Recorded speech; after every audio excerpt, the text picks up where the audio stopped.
मेरा नाम हाशिम है और मैं लाहौर शहर के एक अस्पताल में काम करता था और मेरा घर भी उस अस्पताल के नज़दीक था। मेरी उम्र उस वक्त 18 साल थी। हमारे रिश्तेदारों को अस्पताल में अगर कोई काम होता था तो वो अक्सर मुझे कहा करते थे। मैं उनके वहां के सारे काम करवा देता था। एक हमारे दूर के रिश्तेदार भी थे। उनकी तबीयत खराब हुई तो उन्होंने मुझसे राब्ता किया और मुझे कहा कि उस अस्पताल के फलां डॉक्टर को मैंने चेक करवाना है। तो मैंने उन्हें कहा ठीक है, कोई मसला नहीं, आप आ जाएं। वो लाहौर से थोड़ा दूर रहते थे। वो आए तो उनके साथ बड़ा बेटा रिजवान और उनकी एक बेटी हमना भी थी।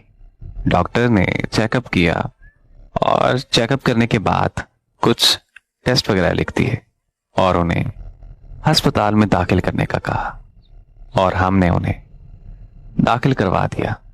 उनका घर काफी दूर था तो मैंने उनके बेटे और बेटी को रिहाइश का बंदोबस्त अपने घर में करके दिया। बस फिर एक हफ्ता अंकल अस्पताल में दाखिल रहे तो सारी भाग दौड़ मैंने की।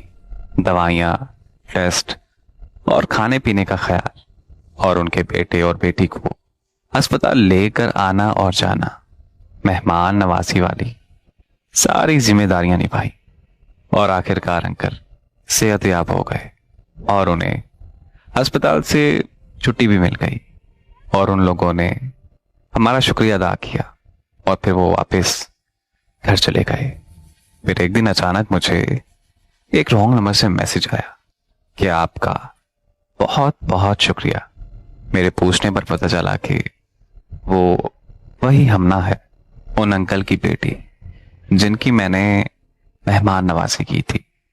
बस फिर आहिस्ता आहिस्ता हमारी बात होना शुरू हो गई। खैर, वक्त गुजरता गया और हमारी बहुत अच्छी दोस्ती हो गई। वो मुझे पसंद करने लग गई और मुझे कहने लगी कि तुम मुझे बहुत अच्छे लगते हो। मुझे ऐसा लगता है कि मुझे कहीं तुमसे मोहब्बत हो गई है और मुझे भी वो बहुत अच्छी लगने लगी थी। और फिर एक दिन ये दोस्ती मोहब्बत में बदल गई। 3 साल हो गए हमारे इस रिलेशन को। उसने फिर मुझसे कहा कि हमारे घर आओ, कुछ जरूरी बात करनी है। और मैंने उस दिन सोच लिया कि जब भी उसके घर जाऊंगा तो अपनी मोहब्बत का इजहार कर दूंगा। बस फिर मैं उनके घर पहुंच गया तो अंकल के घर वालों ने मेरी बहुत मेहमान नवाजी की। मेरा घर बहुत दूर था इसलिए रात को वहीं रोक लिया उन्होंने। सर्दियों की रात थी। मैं और हमना दोनों गार्डन में बैठे थे। मैंने हमना से कहा कि मुझे कुछ कहना है तुमसे।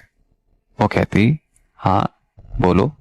मैंने हमना से कहा कि मुझे तुम बहुत अच्छी लगती हो और मैं तुमसे बहुत मोहब्बत करता हूं और तुमसे निकाह करना चाहता हूं। क्या तुम मेरा साथ दोगी? ये सुनकर हमना चुप रही। फिर हमना ने मुझे कहा मुझे जो बात तुमसे करनी थी वो ये है कि मेरा रिश्ता तय हो गया है। मैं तुमसे मजीद कोई ताल्लुक नहीं रख सकती। अब हमें एक दूसरे के बगैर ही रहना होगा। ये सुनते ही मेरा दिल बैठ गया और मैं दिल ही दिल में रोने लगा। हमना ने मुझे एक गुलाब का फूल गार्डन से तोड़ कर दिया और कहा कि मेरी तरफ से तुम्हारे लिए है ये, हमेशा खुश रहो और आज के बाद हमारा कभी राब्ता नहीं होगा। मैं हमना की मिन्नतें करने लगा, उसे वास्ते देने लगा और मैंने हमना से कहा कि तुम हिम्मत जुटाकर अपने घर वालों को हमारी मोहब्बत के बारे में सब कुछ साफ साफ बता दो। मुझे उम्मीद है कि तुम्हारे घर वाले मान जाएंगे। मैं अपने घर वालों को तुम्हारे घर रिश्ते के लिए भेजता हूं और मुझे यकीन था कि अगर मेरे घर वाले हमना का रिश्ता मांगेंगे तो वो खुशी खुशी मान जाएंगे। लेकिन जिससे हमना का रिश्ता तय हुआ है वो उसका हमसाया है। वो कहती कि नहीं, मुझे किसी से कोई बात नहीं करनी, और तुम्हें मेरी कसम कि तुम हमारे बारे में कभी किसी को एक भिनक भी नहीं पड़ने दोगे, कभी किसी को कुछ नहीं बताओगे, हमेशा चुप रहोगे, क्योंकि ये मेरी इज्जत का सवाल है, मेरे माँ बाप की इज्जत का सवाल है। और वैसे भी वो मेरे घर के पास है। शादी के बाद तुम्हारे साथ और नहीं रहना चाहती। मैंने हमना की बहुत मिन्नतें की, लेकिन उसने मेरी एक ना सुनी, और उसने फिर हमेशा के लिए अलैदगी का फैसला कर लिया। मैं अपने घर अब वापस आ गया था, लेकिन अब काम पर मेरा जरा भी दिल नहीं लगता था, और हर वक्त हमना के ख्यालों में रहने लगा। मुझे नौकरी से निकाल दिया गया। मैं हमना की मोहब्बत में बिल्कुल अंधा हो गया था कि पीरों फकीरों के पास जाने लगा। हमना को पाने के लिए तरह तरह के वजीफे करने लगा, यहां तक कि मैं नशे वाली गोलियां खाने लगा। मेरे घर वाले मेरी हालत देखकर बहुत परेशान थे, और फिर मुझे एक दिन हमना की शादी का कार्ड आ गया। उस दिन मैं बहुत रोया। ऐसे लग रहा था कि जैसे सब कुछ खत्म हो गया हो। बस फिर वक्त गुजरता गया और मुझे सब्र आता गया। मुझे हमना आज भी याद आती है। जब वो मुझे याद आती है ना, तो मेरी आंखों से आंसू रुकने का नाम तक नहीं लेते। उसका दिया हुआ आखिरी गुलाब आज भी मेरी डायरी में है, और आज मैं जब पुरानी बातों को याद करता हूं तो दिल के जख्म फिर से ताजा हो जाते हैं। अगर उस वक्त हमना मेरी मोहब्बत का एहसास कर लेती तो आज मुझे ये सब बर्दाश्त ना करना पड़ता।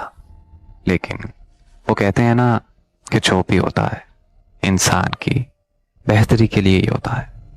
अब मैं पहले से कई ज्यादा मजबूत हो गया हूं, और अल्हम्दुलिल्लाह आज अपना कारोबार है।